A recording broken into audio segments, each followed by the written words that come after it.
This is the VOA Special English Economics Report.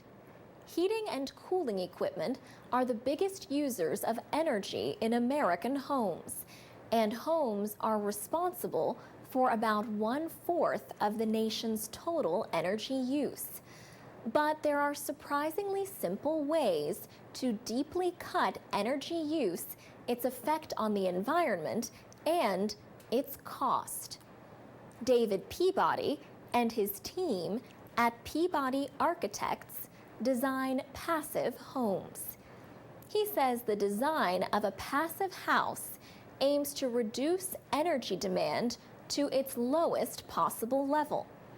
Passive houses use no solar, geothermal, or wind energy equipment, but they are extremely energy efficient. Mr. Peabody says passive houses cut heating and cooling costs by about 90%. But what sets his design apart from other green homes is that it looks like any other home. That is the beauty of the passive house approach, is that you don't have to build in a particular way with any particular materials or to any particular style.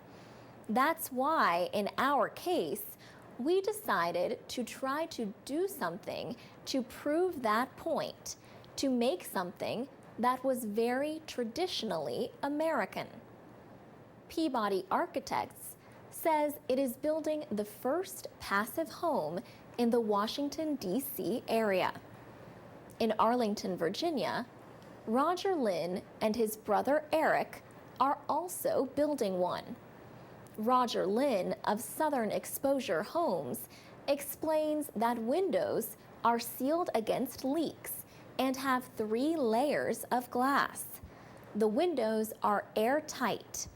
On a cold winter day, the temperature inside the unfinished home is a comfortable 12 degrees Celsius.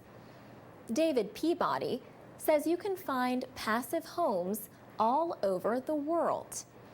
North Africa, for example, has a passive house community designing for very hot, dry climates, and that's a whole other area of exploration for passive house.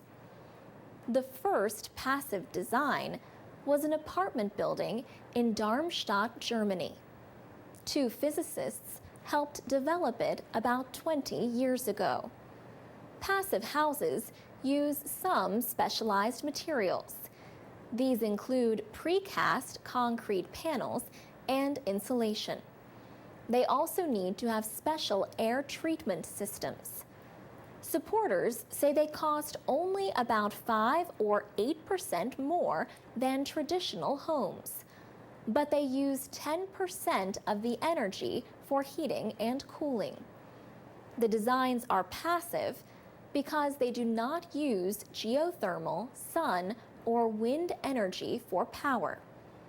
But Passive House Institute US says even greater savings can be reached with additions like solar water heating systems. They might call that an active passive house. For VOA Special English, I'm Alex Villarreal.